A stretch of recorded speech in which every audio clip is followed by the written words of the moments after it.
Tout pour investir. Dose d'économie. Nous parlons avec vous, cher Nicolas, bonjour, du patronat qui s'implique dans la campagne des législatives. BFM Business est en direct d'ailleurs à la salle Gaveau à Paris, où la CPME et le MEDEF auditionnent en ce moment même les représentants des différents partis. On va parler du MEDEF. Son président, Patrick Martin, a des choses à dire. Lesquelles ? Il s'exprime dans le Figaro, alors il exprime son inquiétude. C'est globalement, le mot qui résume tout, c'est une forme d'inquiétude. Le business a horreur de l'incertitude et là on est dans le Schwarz complet. Alors qu'est-ce qu'il dit ? Il dit que les programmes du NFP, le nouveau Fonds populaire, et du RN sont dangereux pour la croissance et l'emploi. Il dit 200 milliards de dépenses supplémentaires financées par l'impôt ou le déficit, ça finit forcément mal. Je le cite tout simplement. Alors il cite en particulier ce qui est prévu en matière de SMIC, la hausse du SMIC, les baisses de TVA, l'indexation des salaires, la volonté de remettre en cause la fiscalité du capital, la volonté aussi d'écrire dans les c'est écrit dans les programmes, nous ne respecterons pas nos engagements européens. C'est écrit dans les programmes, les deux en l'occurrence. Et puis il craint les dérives protectionnistes. Il appelle de ses voeux des classiques. Il faut aller au bout de la réforme de l'assurance chômage, dit-il. Il faut maintenir le crédit d'impôt recherche. Il dirait le contraire qu'on serait surpris. Il faut poursuivre la baisse de la CVAE, l'impôt de production, dont la baisse a été entamée par l'actuel gouvernement et qui doit s'étaler jusqu'en 2027. Je remarque quand même son silence sur une position du RN concernant les travailleurs étrangers. Pas un mot, alors qu'on sait que l'économie française ne tourne pas si elle n'a pas de manœuvre étrangère.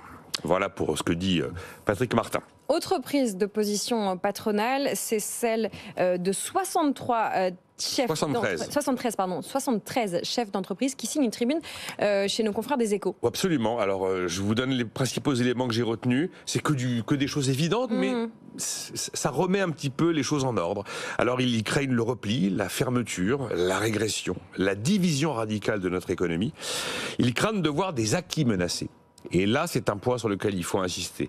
On peut détester Emmanuel Macron, mais on ne peut pas nier que les 10 ans de politique de l'offre que nous venons de vivre n'ont pas eu des effets positifs sur l'économie française en général. Et c'est ce qu'ils appellent les acquis menacés. Politique de l'offre, attractivité, création d'emplois, un début de retour de l'industrie et des taux souverains acceptables. Objectivement, tout ça est factuellement vrai. Voilà.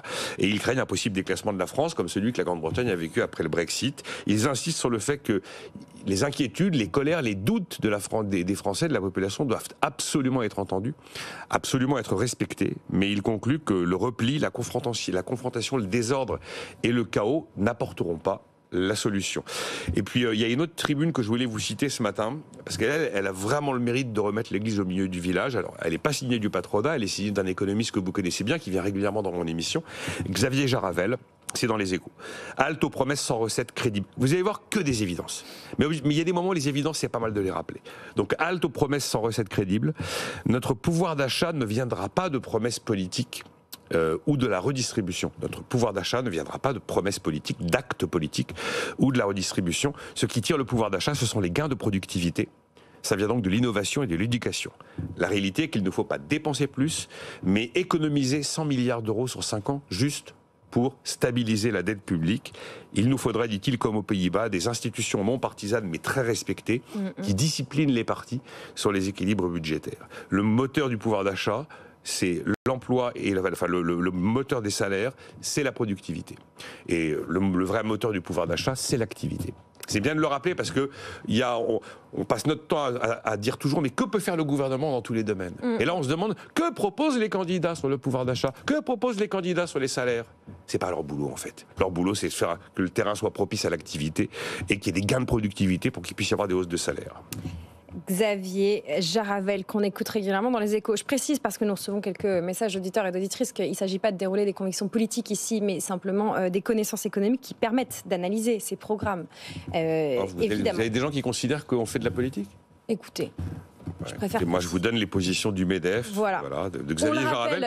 C'est vraiment de l'économie, là, ce que fait Xavier Jaravel. Absolument. Je suis convaincu, j'espère que vous aussi. Il n'y a que ici qu'on parle de gains de productivité et de la notion de productivité par rapport aux gains de pouvoir d'achat et au salaire.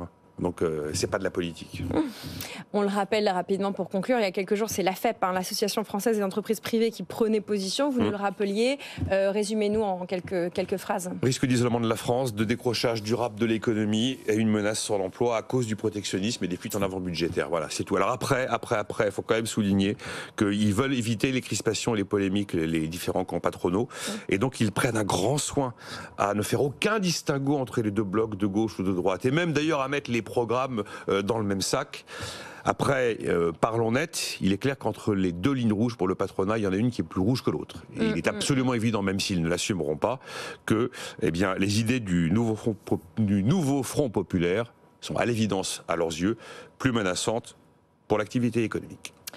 Merci Nicolas Dose. Chronique à retrouver en podcast et en replay sur notre site et notre application, et aussi sur la chaîne YouTube de BFM Business. Il y a une zone commentaire où vous pouvez venir participer à cette discussion et partager avec nous vos convictions politiques, ou d'ailleurs vos non-convictions politiques et économiques.